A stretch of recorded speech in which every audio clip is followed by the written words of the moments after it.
Hi, everyone. Thanks so much for joining us for another episode of the Bulletproof Hygiene podcast.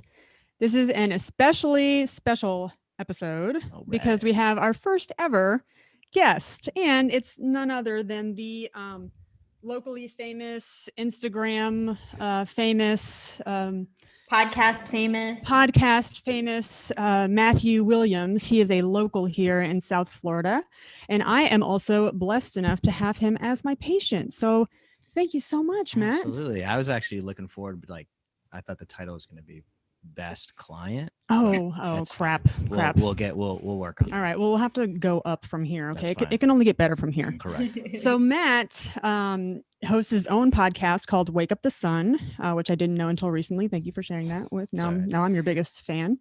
Yeah. He's also the founder and creator with his wife, Chelsea, of FroPro, which is a frozen protein bar that is now available at Whole Foods, right? Correct. What other... So Whole Foods in the state of Florida, online, Amazon, and if you're in the California area, there's it's like an alternative to Whole Foods called Air One, even though there are Whole Foods in California and several places in Colorado and New York. Got it. Yeah. Pretty widespread. He's got it. He's got far reach here. He's also a personal trainer and my number one client at the Spodak Dental Group. So, and he and his wife Chelsea have been my clients for many, many years.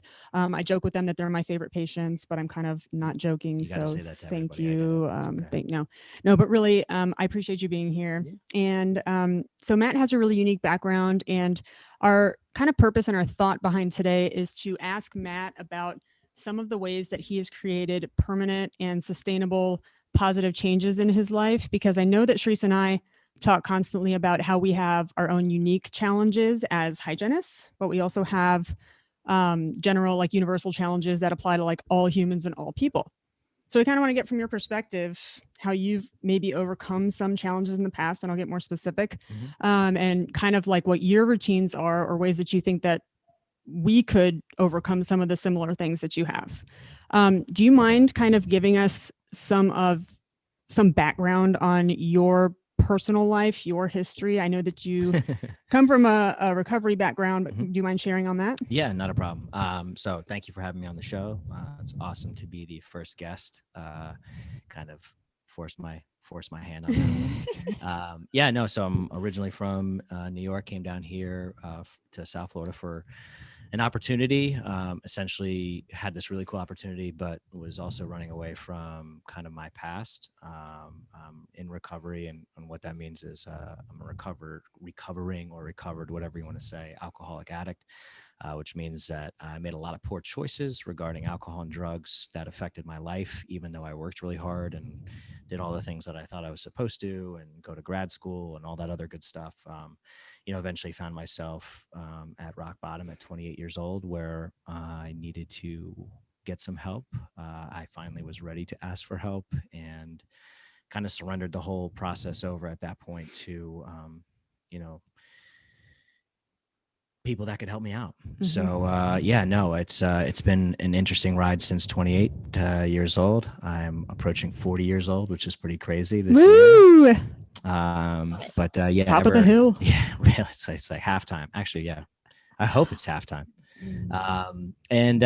Just been kind of looking back at things, and doing this podcast with you guys is awesome, and having my own podcast and being able to work with my wife and having such a tremendous community, which is, again, I think one of the reasons that Spodak's so successful, and you guys are so successful is just having a really awesome community behind you that you can bounce things off of and be a part of, and kind of surround yourself with other amazing people. So I hope that's a good enough background to start off the show with. Yeah, absolutely. Well, I mean, just the things that I see in your life are like the fruits of having, uprooted probably some really negative behaviors and having like planted roots of like new positive habits and behaviors. And it's probably based on like what you just talked about having a really solid community around you. Correct. Right. But I can just see like the positive things in your life right now, like your consistency and your routine, your relationship with Chelsea, your relationships with others, even, in regards to Pro and partnering with the stores and always growing that and being intentional about the things that you're growing and fostering in your life. Like, I think that those are things that a lot of humans struggle to do, So I kind of wanted to know from your perspective, what role has like learning to communicate more effectively played in you being more quote unquote successful or going toward a place where you want to go in life? I think when you exhaust all other possibilities and you hit a place where trying it other ways doesn't work, you kind of have an idea of what you like and what you don't like and what you'll accept and what you won't accept. And I think I did a lot of different things for other people and other reasons, and nothing really truly for myself, even though I loved the process of everything. I always loved being a teacher. I was a teacher for a long time, a coach, and everything I really, really enjoyed. I really, really enjoyed it. But at the same time, there was like that emptiness. So I think when I'm trying to communicate, like I've reached places in my life where I know, not communicating effectively leads me to just pain and suffering. And I choose kind of going away from that at this point. Yeah. So I feel like, when I'm doing something, or I'm about to do something, or it involves other people, I can be very clear and say, hey, this is what I'm looking to do. What are your thoughts on this? If we align, great. If we don't, maybe it's not something we do together.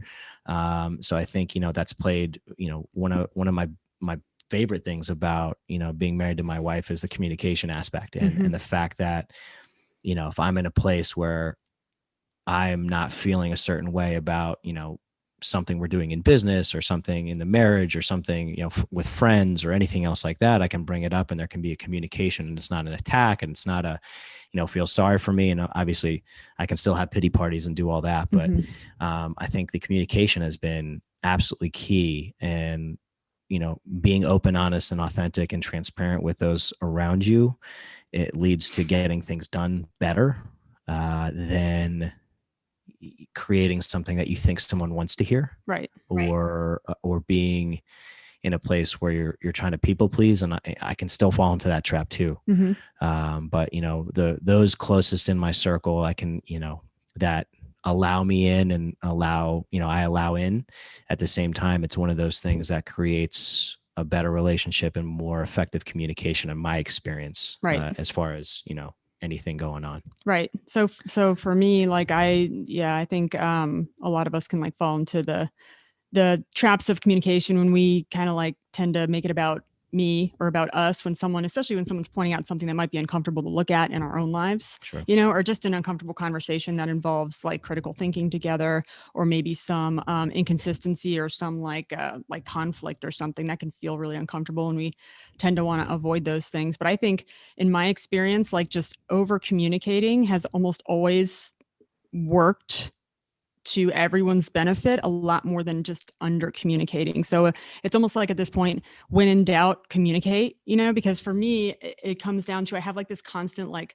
almost like self-sabotage of like, that's not important. I don't need to bring that up. Or that's not like, why is that going to matter on that person? But if anyone else, I like that you said whenever anyone else is involved, because that is almost always the grounds to open your mouth and start a conversation or start a dialogue. Whenever the outcome of something that you're about to do may or may not impact or have a ripple effect on someone else, I think it's best to at least start the conversation. And if it goes nowhere and it's not worth talking about, then you find that out pretty quickly. But I think in general, I have had more success with over communicating than under communicating. I think that's a little bit countercultural. Like, I think it's a little countercultural in the sense that there are a lot of like taboo topics, like especially regarding relationships and new relationships, and talking about like, what is our relationship and what are your goals, what do you value, that sort of thing. I think sometimes people feel super uncomfortable with those because they're hard conversations to have, because they require a lot of thinking, but also I just think that there are a lot of like, oh, like we can't talk about that. And I'm kind of like, at this point in my life, like, why not? Like, why can't we, like, have the tough conversation, like for me, usually it just like brings about positive things in my experience. So yeah, thank you for that. Of course. In regards to creating healthier habits. So I know that, can you tell us about some of maybe the habits that enabled you to stay stuck when you were actively living in addiction, and maybe like how you uprooted those and replaced those, like what some of them were, how you like removed some of them, and what you do now instead? I would say that I was my own worst and like harshest critic. So, my biggest thing was I would do things well and do things that I was very comfortable with. And then the minute I did something that did not align morally, and I always had like that moral compass, and I usually shut it off when I wanted to go do my thing. But then I would spend several days kind of beating myself up. And I think I used to get rooted in the fact that, and would use this as a rationalization of, I work really hard, I go to school, I pay my bills, I do this, I do that. And, unless you're doing that for me, you don't have to say a word. And that's when I kind of like turned away. So I kind of isolated. So I try not to isolate anymore. Isolation was like a big thing for me, even though I love people and I love being around people. Yeah. There would be days where I would choose to kind of shut off. And I know that's a good thing, nowadays, if you're busy and you're with patients or you're with clients or you're with, your loved ones, and you need time away, you need quiet time, you need meditation, prayer, whatever you want to call it, to kind of get right and get aligned. But I was doing it in a negative way. I was kind of like I said, I've run away from a lot of problems in the past. So can I interject just to ask a question? I want to clarify something that you just said. So when it sounds like your life was looking like you were being really responsible. Like a lot of the things in your life were going really well for you. So when you say like that someone else, like you were like, I don't want to hear from you kind of thing. Was it when they were telling you like you have a problem in this area? Like when they were telling you that you had an addiction problem, were you just pointing to all the things that were working out for you and saying, you don't have a right to tell me because look at all that I'm doing? Is that what you mean by that? Yeah, pretty much. Yeah, okay. It was definitely one of those things where it's like, you can't tell me anything because I'm doing all these things. If you're, if you're going to be paying bills or you're going to be stepping in line and to do some of the things that I'm doing. And I spread myself really thin. And one of my good childhood friends always joked about the fact that like I had like 7 different jobs, and he's like, leave some jobs for other people. You're tutoring, you're bartending, you're coaching, you're teaching, you're doing all these different things. And it's like, you have all this. And I knew if I didn't have those things that I enjoyed doing, and I really enjoyed doing them, and they gave me responsibility, I felt like I provided value, but it was also a way for me to say, if I have free time, I know what that free time is going to be spent doing. And that's going to be spent poisoning myself, making really poor decisions, hurting the people around me. So if I was in a service position, that's kind of how I used to look at it. So it's different than it is today with what I get to do. But,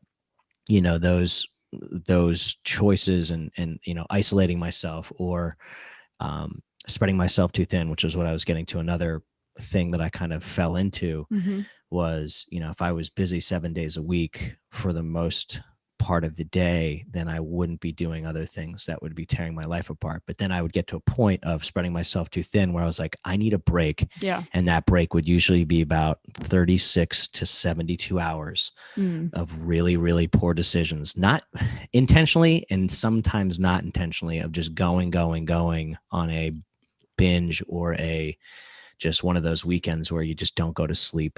And whatever wreckage or whatever came into my path either was on board and aligned with that, which was rare. And the rest of it was just destruction and hurt feelings and, loss of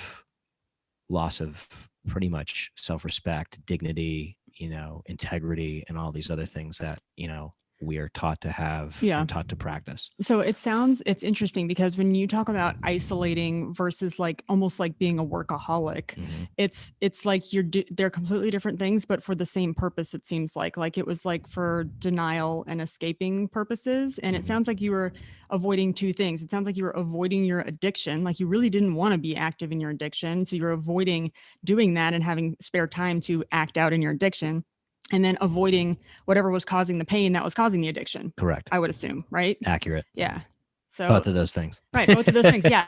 Very, very like interesting though, how I think people never put those together and take it to that level, because I think that's where the root of a lot of our like coping mechanisms and denial things like come from. They all like look different, but they all, I don't know, they're it's like your self-protection, self-preservation type of thing, in multiple ways for you.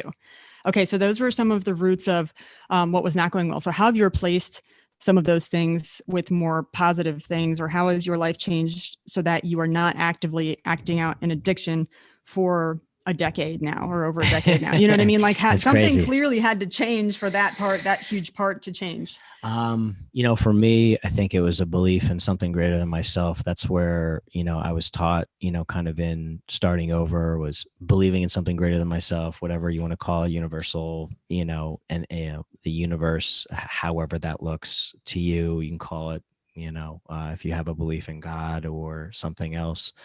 So I think it was, realizing how small of a role I actually play, and that I'm not the center of the universe. And I wasn't raised that way. My parents are fantastic. I love my parents and like my family. And, I think the whole idea of, focusing on something and focusing on service and serving in a way that is not requiring something in return. Mm-hmm. And I had to learn that. I was raised that way, and I lost that because like I got to a place where it's like, if I did something for you, you owed me. Right. And when I kind of started over, it was like, you're just going to, people were doing things for me that didn't know me at all. Mm-hmm. They knew me, they knew I was an alcoholic, they knew I was an addict, but they were doing things for me and helping me and being kind to me and loving me when I couldn't love myself. And I was like, what is this? What's their angle? Right. Why are you doing this for me? Mm-hmm. And it simply was like, hey, we want you to stay alive, and, we don't want you to drink or drug anymore. And I relearned how to be a human being in that process. And, spending my time now, I get, for a couple of years, I'm going to say this, I don't mean to, I was so happy to be alive and sober, but like the process, it was really challenging. Yeah. I lost rights to drive. I lost rights to do a lot of things. I was looking at 1 to 3 years in jail just because I made a lot of poor decisions in a short amount of time. Mm-hmm. And I kind of had to follow the rules, and I wasn't like bucking the system anymore. But at the same time, I was like, when I look back at it, I was grateful I didn't get to drive for 3 years. Taking public transportation in South Florida, if you haven't, is miserable. Mm-hmm. Coming from New York City, where you can hail a cab, nowadays get an Uber, whatever. Those things, I sound old when I say this, those things did not exist down here when I was getting my life together and getting sober. So it was those things in that tough time, and like, quote unquote, eating shit for a little while, mm-hmm. And really, working to get the things back in my life that I took for granted. So your reality, so you're staying, the pain of staying the same was greater than the pain of change at that point. Like when you lost your license, when we're facing jail time, like that was the pain that it took for you to hit essentially, quote unquote, bottom, for you to start making changes. Well, yeah, there was a lot. I mean, I had hit bottom before. There'd mm-hmm. been legal troubles. There'd been mm-hmm. financial troubles. But for me, I was that type that needed to be crushed on all levels: financial, emotional, spiritual, physical, to the point where it's like you end up in a jail, and you're like, I'm just sick and tired of this. I'm like, I look around and I'm like this, crying out for help. And I find, it's like you cry out for help when you're ready to cry out for help. And it wasn't like the boy who cried wolf. It was, I am sick and tired of feeling sick and tired. My life is a mess. Mm-hmm. I don't know what I'm doing. And what, you never want to say this as, guy or human. It's I'm really scared. Yeah. And I had to get to that bottom on all those levels to finally say, all right, I'm ready to take some suggestions. I'm ready to do whatever it is that, needs to be done to be better, to feel better, to look better, to provide a service, to provide anything and give back rather than take. Mm-hmm. So that, those are the things for me, that needed to happen. And you see it a lot, I mean, everybody goes through their thing. I don't claim to know what anybody lives through unless they're going to share it with me. Mm-hmm. And, I know what worked for me because, I was on a path of following other people that it worked for.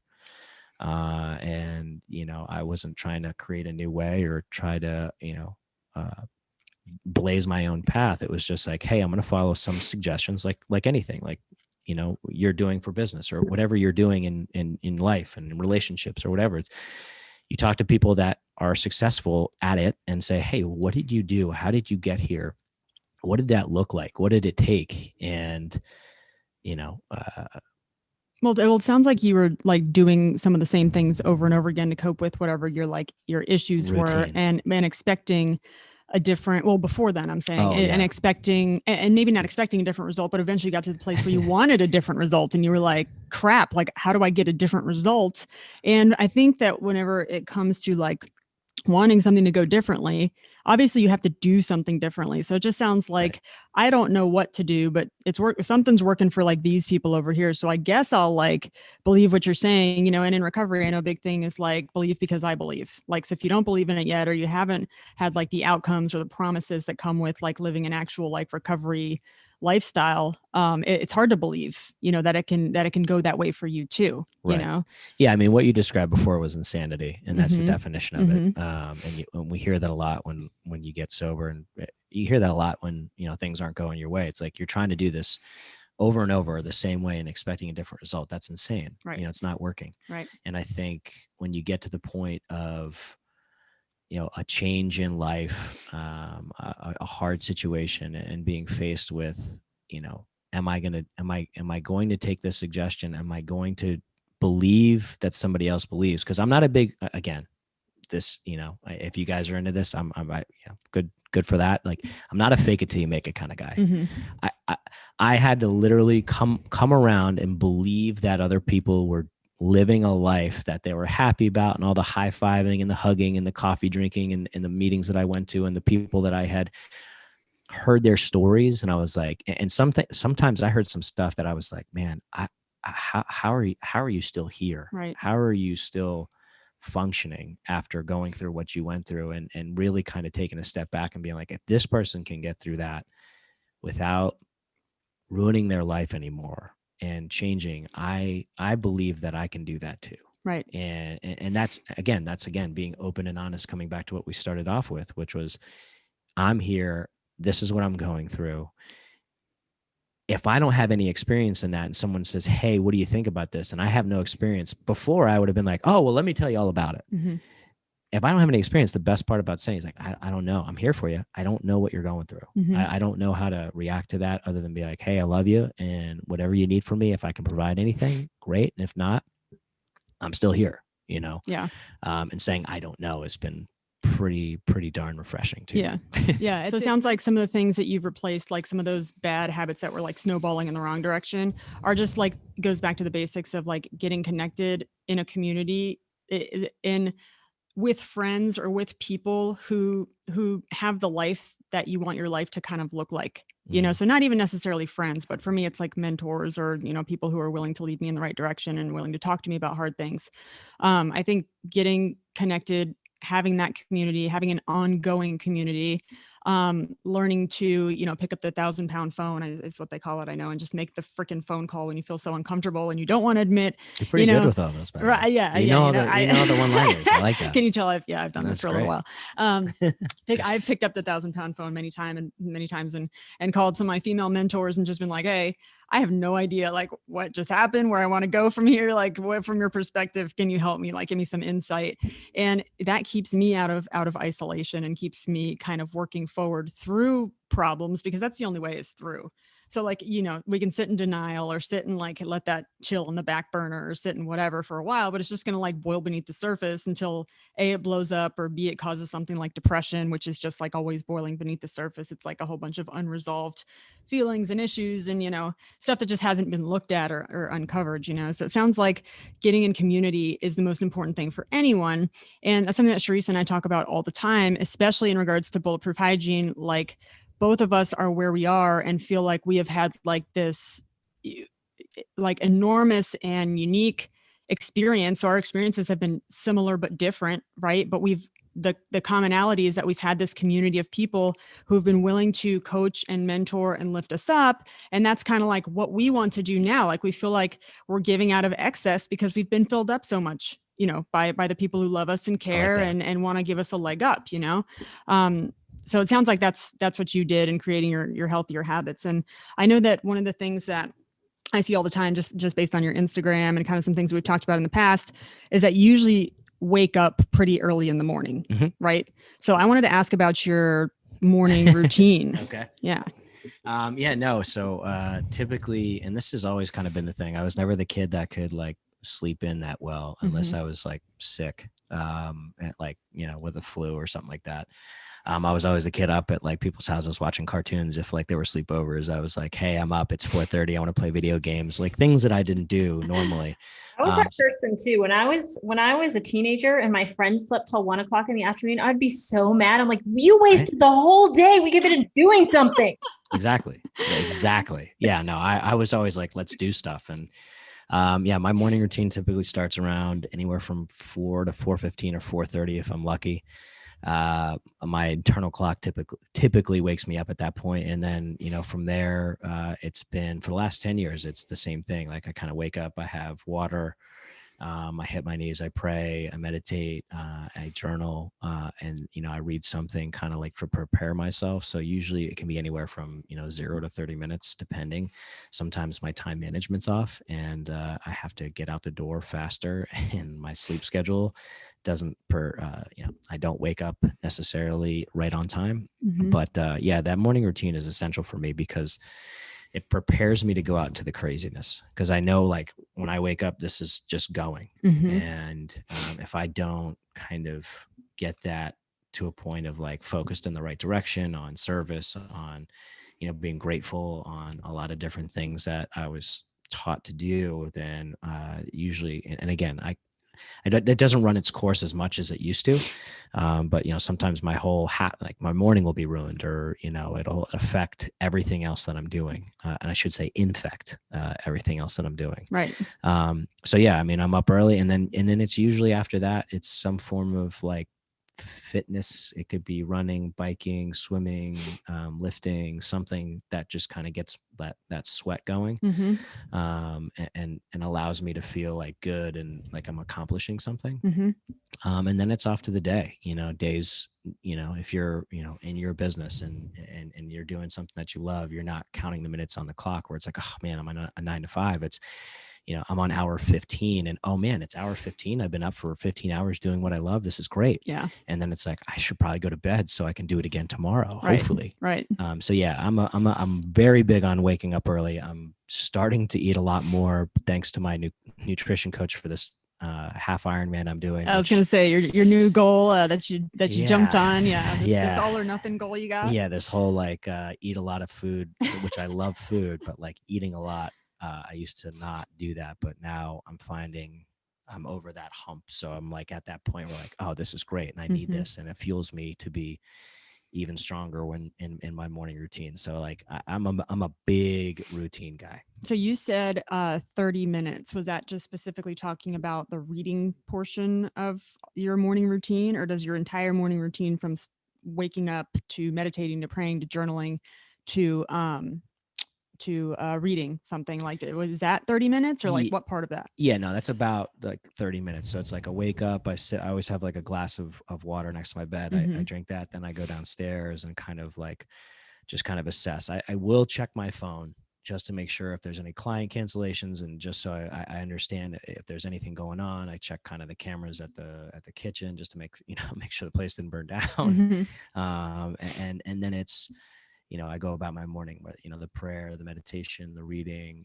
while getting my, coffee ready, or kind of like my food ready. So like that 30 minutes, I love waking up that early, because like my wife's asleep, the world's asleep. No one needs anything from me. I don't need anything from anybody else other than a connection with, my higher power, with the universe, and just focusing my energies on like aligning with being the best I could possibly be for the day. Right. I love how your morning routine sounds, because I just think of like Maslow's hierarchy of needs and how many needs you get met by like 5 o'clock in the morning. Yes. Whereas most of us are walking around like in deficit all day because we haven't like made any effort to meet our own needs, like before we go interact with others, but just like the drinking water, the journaling, like journaling just helps process through so many things, like from the former day, or it can help like stimulate new ideas, or record thoughts, and I love like the meditation aspect of it. Like it's a huge mental and spiritual health. I like the praying aspect, and then reading. So it's kind of like you're getting a lot of intellectual and emotional and spiritual needs met, and even like kind of like a relationship with yourself too, and with your higher power. Like you said, you're getting your relational needs met, your physical needs with the water, you got enough sleep, and I like the thing about, it's hard for me to wake up early because I've struggled with sleeping since I was a kid. Like, Right. so I've always been a not great sleeper. I struggle with insomnia sometimes. But the thing about waking up when it's still dark for me is like going out and it's like, so like, I don't know, like I feel like you're like winning the day already. Like it's still dark. Like you said, the world is not awake yet. For me, it's like acclimating. So when I get here and it's dark and there's like no one else here in the morning, I just like have my coffee and I acclimate and I get to like ease into the day, ease into the noises of everything and ease into the stress and the work and the whatever, instead of like this kaplam, like wake up, check your phone. Now you're in this like flurry of how am I going to react to all of this stuff? You know, it's like an intentional stepping into the day. One might say you are waking up the sun. Yeah, true. Is this a plug for your amazing podcast? If it is, we'll just roll with it. On Spotify. It's called Wake Up the Sun. If you haven't heard, it's with Matt Williams. This guy, if you want a lot more where that came from, please look him up on any podcasting app. But coming back to that, I think that is true. When you're here or where you get somewhere and you're just kind of like, hey, and people walk in, I'm sure you piss people off. She's like, oh, she's here before me again. I mean, what the hell, you know? But that's the thing. It's you're here, you're setting yourself up, and when you don't, you feel it. And I'm sure when you do these things, it becomes habit, becomes ritual, becomes routine. You're consistent with it. It just becomes part of who you are, and you don't need to think about it anymore. It's like that muscle memory. If you're an athlete or anything like that, and it's just one of those things that becomes so natural and so great. And it's the same thing. It's like if I go on vacation, which is rare, but if I get to go away somewhere, I do the same thing. I wake up early. I do all my morning routine. And the best part is sometimes if you're in a hotel, you go to a hotel gym and do all this stuff. And they're like, dude, you do all that? I'm like, yeah, because it starts my day off right. That's like my favorite thing before COVID and everything, going out to LA and starting my day and just doing all this stuff before the city wakes up, and going to new places and doing things before the place wakes up. And you're like, this is amazing. Yeah. This is amazing. Yeah. I love this. I think you just made a really great point too. You just mentioned something kind of in passing about how, if I get here super early and then someone arrives after me and they're like, hey, that's not right. Like, what's this girl doing? Like, kind of that judgment that comes with like seeing someone as like a mirror of yourself, or like what you wish you were doing, or like, like comparison sort of thing. And I think it's an important thing to overcome too. I feel like whenever we're developing better habits or doing something good for us, I think that people around us sometimes can feel a little bit uncomfortable. And I think it's important for us to get comfortable with that. And if our come from is really like, I'm doing this new habit in order to better myself, and it isn't about, manipulating someone else or making anyone else feel a certain way. And like, my intention is truly like, I want to do this because it's going to make my life better. Then regardless of people's reactions, we can continue forward. And I think that, as a lot of people who are people please and everyone wants to be liked and that sort of thing, like sometimes I think what gets in the way is as we're developing healthier habits or doing something good, there's all this judgment that comes from people who are maybe uncomfortable around us because they're seeing, man, I really wish I was doing that.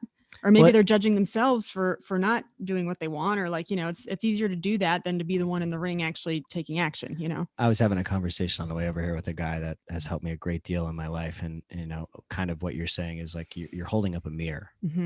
And sometimes people, you don't want to look, I remember when I really looked at myself at 28 years old in a rehab facility, and I was like, I don't know who this person is. Yeah. And I was so I really couldn't look at myself. I couldn't, like, honestly, without like breaking down. But that's the thing. It's you do these things, it feels good. You're not doing it to be like, oh yeah, this girl's doing, you're doing it because it makes you feel good. And like I always say, like, as a as an alcoholic addict, it's like, I'm gonna keep doing the things that make me feel good. And and it's not hurting anybody, and it's making me feel good, and it's helping me connect, and it's helping me be the best version of myself I could possibly be. And it's like, be the change, be the change you wish to see in the world. My other buddy says all the time, he's like, be a lighthouse, not a foghorn. Just keep doing your thing, keep showing the light, and keep rocking it out, you know, because lighthouses just shine their light and they keep moving forward. And I'm like, yeah, man, I really like that. And he goes, well, I wish I could take credit, but someone that had, a lot more wisdom than I told me that. I'm sure someone told him that, and it can trace back to years and years ago. But, it's like, just keep doing you. And then eventually, like, you see the change. Like, I know when I come here, I get here early. real quick too, what I wanted to say too is like, if I get to the gym, I usually get there early. If a client beats me there, I am pissed because I'm like, who the F does this person think they are getting here before me? I'm like, I'm usually there at like 5:15 opening up for 5:45. And if someone beats me there, you know, it's rude because they woke up the sun for you and you didn't get to do it that day. Yeah, so I understand why you'd be so upset. Yeah. But it's just like coming here. I like to get here early. I like saying hi to people. And, you know, I love this community here at Spodak, you know, and then like I get to see you and I get to, you know, goof around with like Craig and, you know, just kind of like, you know, shoot the stuff with everybody here because it's such a good crew of people. And I've made it a point to like get to know people and what they're doing and how they are and what makes them excited. And like hearing all that you're doing, like being on this show, I was like, man, like I'm going to just say, hey, I want to come on the show. You're doing a podcast. I want in on that. You know? Look where you are. And look at you now. See, I manifested look this. At you now. See how that works? That's how that works. You go get it. You go get it, man. All right. Well, I want your opinion on a couple of hygiene specific struggles here. Yes. So struggles. Yeah, believe it or Nonsense. 10 out of 10 here at Spodak. Oh my God, stop it. Yes. 10 out of 10. Okay.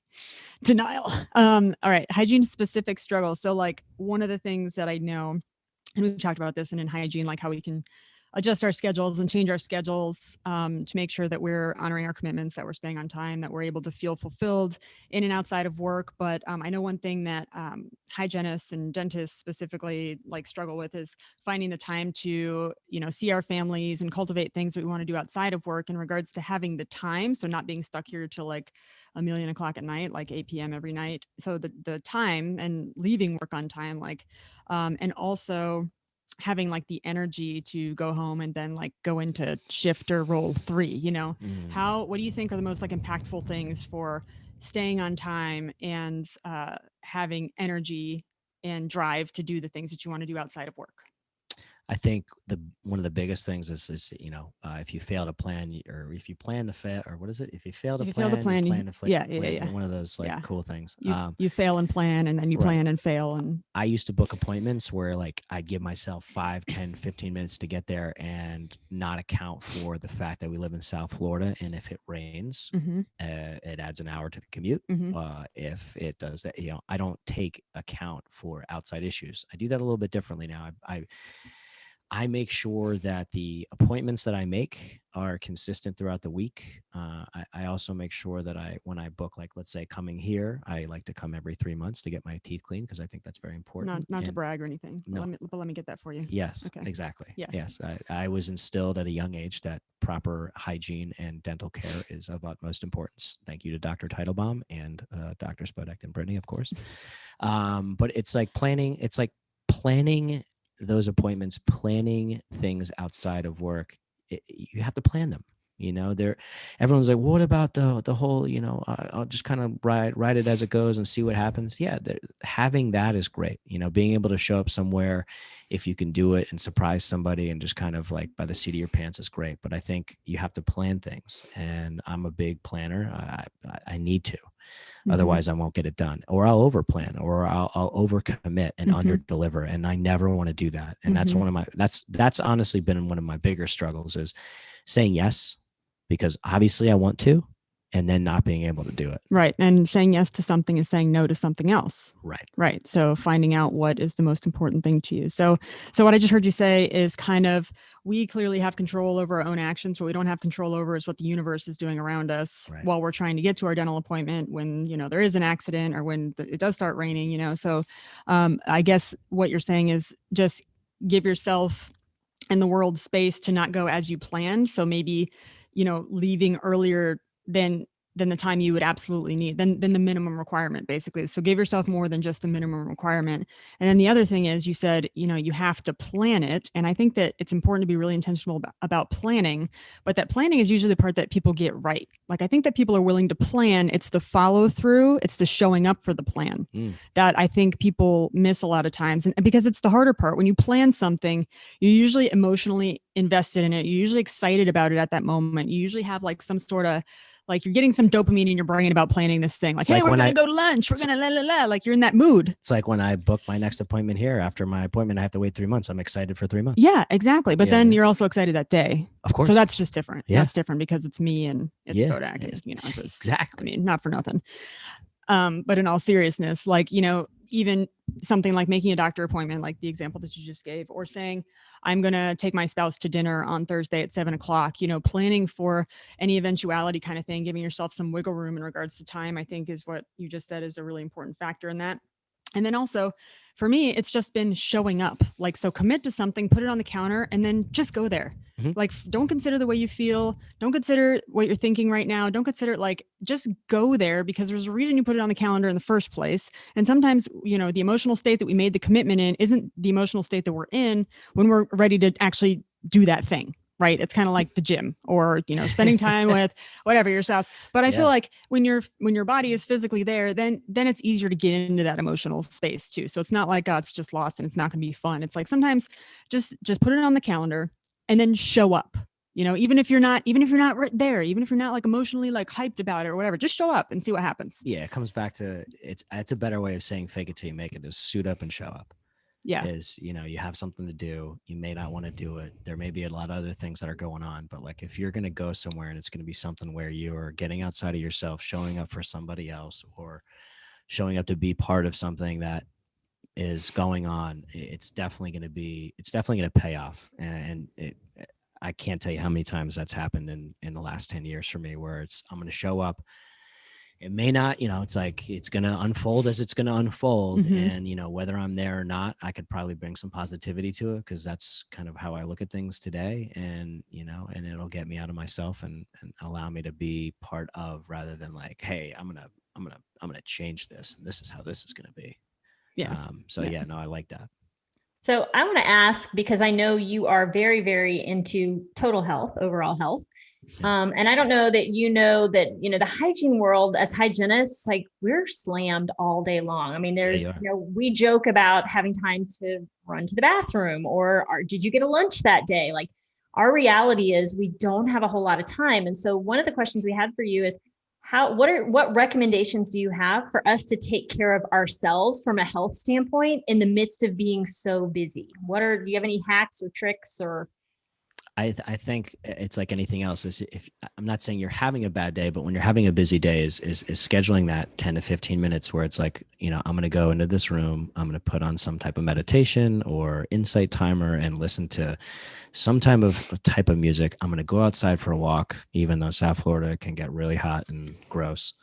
And then explaining that and sharing that with the person that you work for and just saying, hey, for me to be the best dental ninja hygienist possible, I need to step away for 10 to 15 minutes a couple times a day. And it allows me to connect with my clients better. It allows me to be receptive to communication. And I'm not, you know, overbooked. And I know it's a numbers game, you know, I get it. It's like anything else, like with like personal training. I tell people all the time, back to back. Like my client walks out, they're high-fiving the other client. I always say, get here early, get your stuff, get your stretching routine that we do. And if you don't, and you get here late, we're still going to go through that. I'm not rushing through and hurting, you know, you risk you getting hurt or, you know, you're coming from a stressful situation. And, you know, it's just like anything else. Like, I think the last time I was here, that was the first time Brittany had like 5 minutes after the fact. I said, what do you think you're doing? And she was sitting, she was making sure I was okay because I didn't get the best news. It's fine, whatever. Anyway, and she sat and she's like, I actually have a lunch. And I said, wow, you get to eat lunch today. And we just kind of sat and chatted and it was great. Yeah. And then I didn't eat lunch because I planned poorly and I sat and chatted instead of eating and sometimes priorities, you know, just priorities. You got your connection. When I'm in the building, my mouth is the biggest priority. Yeah. Oh, wow. So we need to make sure that it's going to be okay. Of course. I had to go in this emergency surgery. But surgery. It was a composite. Whatever. It was an emergency surgery. And for me, that was an emergency. Yes. Yeah. Yes, I understand. And I understood that. It was very emotional. Yeah, I needed my hand held, and yes, correct. Yes, exactly. Yeah, and I think that, I think that a lot of people kind of wake up in the morning and they're like, I'm going to have time to eat and pee today. But like, they haven't had time for the last 10 years to do that. And they're kind of expecting something to happen differently without changing anything, you know? So that's not a realistic expectation. So what I heard you say was like, all right, it goes back to planning once again. Like, you got to like, all right, give Mrs. Jones 80 minutes today instead of, you know, the 60 that she usually gets, you know, to have maybe a 15-minute window or like a wiggle room, so that have someone else flip your operatory maybe at 1 o'clock, maybe agree to that at the beginning of the day, so that you've got like some time to hydrate, some time to refill, essentially, like emotionally and physically, because we have our own basic needs. And touching back to what you just said, we can't give sustainably out of deficit. We have to give out of excess. So if we're not filling ourselves up and making sure that we're good, we can't continue giving to our patients and caring for them at our highest level. Right. My health coach, she said that on the podcast, and she just said, you know, I give so much, and that's part of what I do and why I do it. It's just, there are times during the day where I can't take a phone call. I can't reach out to a client, and I need to step back and take a second, whether it's a walk, a bite to eat, some quiet time, yelling into a pillow. Whatever, you know, it's just time away from the daily hustle. And even, it's not saying like, you know, oh, this is a real grind, but it can be. And it turns into a grind when you don't take care of yourself. And you don't, you know, there's days when you know, I love what I do and I love every day, but there's days where I don't sleep properly, and I'm so mad and having a conversation in the 7 minutes it takes me to get to the gym, where I'm like, oh, man, I should have canceled today. And this is, I hate this, sucks, and blah, blah, blah. And then I have to talk myself out of it, even after all that good morning routine stuff. So I think it's a daily thing. It's a daily like getting dialed in, you know, is sometimes, for me, it has to happen multiple times. And it sounds like this ongoing presence and awareness in the moment, because, you know, things happen that we didn't plan and things are out of our control and that sort of thing. So when you know, choose to say no to the phone call that's maybe coming in, and you say yes to a 5-minute snack break because that's what you need right now, you know, it's not because you don't care about that person or because the phone call isn't important. It's because you're giving continually out of, you know, you want to keep giving out of excess and not in deficit. And I think it goes back to like, all right, saying no. And that's like a small on the way no. It's a pivot. It's a small adjustment in your day that makes a big difference on the outcome of how you occur and how you connect to others and how present you are for the rest of the day, how good you feel physically, mentally, emotionally, you know. And it's better to plan that too, because like if you say to a coworker, I need a second, they're like, well, what's wrong? Are you okay? Can I do something for you? It's just like, nope, this is my 10 minutes. Get out of my face. How about that? Yes. All right. This is kind of the last little portion of this. From a patient perspective, kind of wanted to know kind of how you feel coming to the dentist. How do you feel receiving bad news? Let's start there. I love the dentist. I love driving here. I love being here. And it's sad when I get to leave you guys, because you guys are the best. And it's just like anything else. When you find a place that is comfortable and you feel like you are a part of, it's like anything else. You want to go there, you want to be there. And then when you leave, you're like, oh man, I'm excited to go back. People laugh at me all the time. Like, dude, you're always at Spodak. Like, it seems that way because I'm here every 3 months. And you check in. Thank you so much. I always check in. Yeah. I always support the, you know, and refer people here. And that's part of the deal, because I get a good feeling here. If I didn't like it, I wouldn't refer people here. And I would be like, oh, man, I have to go to the dentist, you know? Right. And, you know, receiving bad news, I kind of, you know, overact a little bit. Just because I want to, and I like the attention from that, because I feel bad about however I let my teeth slide for whatever that 3 months, whatever happened. But at the same time, it is what it is. You guys are the professionals, and you say, hey, this is what's going on. I'd like to just give you guys a hard time for a couple seconds, a couple minutes, maybe the whole time, and then keep it moving, because you guys have my best interest, and my mouth is pretty darn awesome. Darn awesome. Yeah, it's pretty clean. It's looking pretty good. Yeah. If I say so myself. Yeah. You do have a great smile. I love it. I appreciate that. You know, Dr. Teitelbaum, those guys were great in my youth in New York. A big shout out to them. Family practice, just like this. Cool. So it's like you move somewhere. I didn't go to a nice dentist for a while until someone referred me to Spodak. And then like, I think I bounced around. I don't even know if you were here when I got here. When did you get here? You were probably like in like elementary school when I got here. Possible. You're way older than me, so that would make sense. Way older. All right now. I mean, yeah. I don't know. I came here because I needed a gum surgery, and that was, they're like, you're going to go to Spodak. And I remember I knew Spodak from the gym and the community, and knew he was a nice guy, and we joked around, and I was like, hey, here's the deal. And I went to somebody and I was like, and then all of a sudden Brittany materialized, and I was like, yep, that's the one. She is going to be taking care of me, and she's never allowed to leave for as long as I'm alive. How about that? Job security. Thank you for that. I appreciate that. Correct. Okay. So what, like, even here, you're allowed to be, I'm sure that you'll be honest anyway, but I give you permission to be honest, even if it's about me. What do you wish we were doing here? Like, what would make your experience better? Is there anything that we're not doing that we could be doing for you or patients in general to make your experience more pleasant, happy, memorable, more positive in some way? I mean, I'm honest. Besides, do it for free. Wow, I wasn't even going to say that, because like anything else, like, you guys work hard, and I'm paying for the time and the years that you guys studied, and that's people forget about that. Yeah, it's the same thing. It's like for training, but honestly, I have a great experience here. Every time I've come here, I show up. I get the service I'm looking to get. I get connection with everybody here, and I leave. The only thing I've ever heard is people are like, dude, it's like a compound in there. And I'm like, yeah, it's a dental compound. I was like, maybe they'll paint like, maybe they'll paint like a big smiley face on the, the concrete outside, but I doubt it. I like you guys put like a crazy looking purple rabbit out there at one point. Yeah. I really have nothing bad to say about Spodak. I know everybody has their, their hangups with certain places and how people do things, but I'm, 10 out of 10, a satisfied client.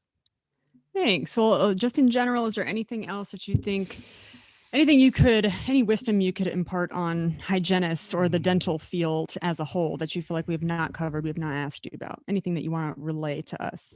No, I just think, you're really good at connecting, and every time it's, it's not, you're not bullshitting me with dumb questions. You seem like you care. And if you're good at selling that and you're not for real, which I don't think is the case, I think it's connecting with the clients, making them feel like, you remember what they talk about. I think that's huge, and asking, and how's your wife, or how's your business, or, remember we talked about last time, and remembering. I know people deal with them. You guys deal with so many clients on a daily basis, but when someone remembers something I said from 3 months ago, I mean, you got my business for life at that point, because I know you're paying attention. Right. And I think it's pay attention to what your clients are saying, and don't floss over maybe. Oh, shit. Oh, man. I want you to floss, though. I want you to floss over. Terrible. Yeah, terrible. we won't. Terrible at that. We won't skip that.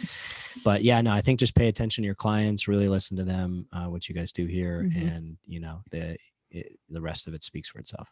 Awesome. So realness, transparency, be honest, connect truly, listen to what your clients are saying, remember what they're saying, make their experience memorable, be a real person. Correct. Great. All of those. Awesome. Charissa. Yes. What else? What from you? Well, I have something for Matt. Okay. Yeah. I want to work this into your morning routine. Okay. What if while you're meditating, you're flossing? Just a thought. Anyway. Okay. So one thing I will say that, I kind of sat back and listened, because obviously you guys know each other and I'm just kind of listening in, but some really, really cool life stuff that I just feel like is just truth in general. One thing you talked about at the beginning, Matt, was like, you had to kind of come to the fact that you had fears, that you were denying that for a long time. And when you finally came to rock bottom and looked at it, you're like, I'm really kind of scared. And I didn't really want to think about that or focus on that. So I did a lot of avoidance. And I think that's so much of life is, I say, I don't come from an addiction background, but I do say, I feel like every single person should have some therapy in life, because you don't know what you don't know. And we all grow up in this little bubble, and you think that that's normal and healthy. And maybe it was, but maybe it wasn't. And we don't have some communication guru that teaches us in life how to really communicate and be effective and be clear and make those connections. So it was really cool to like listen to your story and see how much it tracks with the reality for all of us is we all have fears. We all have these self-limiting thoughts that we don't necessarily even know are present.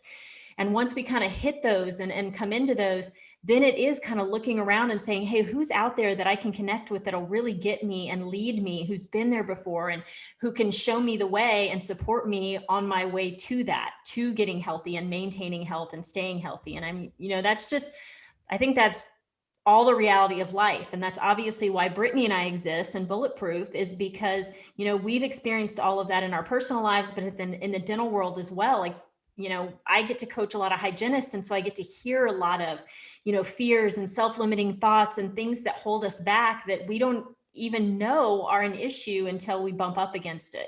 So I'm just super thankful for you sharing your story and your time with us. And obviously for supporting Brittany, I'm one of her biggest fans as well. I'm the biggest, by the way. I'll be number one. You can be two. Okay. I'm going to fight you for that, but okay. That's fine. Thank you guys for that ego boost and self-esteem. Just went up a couple notches. I really do appreciate that. Yes. For sure. Yeah, but I really, really appreciate your time, Matt. Thank you so much for sharing guys. so authentically and honestly. And thank you for being our first ever inaugural guest. This was a great interview. Yes, really think it was helpful for me, just selfishly. And I hope that everyone got a chance to enjoy it. And thank you so much for listening, everyone. Don't forget to look at bulletproofsummit.com for our July summit live in Austin. So if you want more information on that, go to bulletproofsummit.com. And remember to find us on our Mighty Network, which is called Bulletproof Hygiene.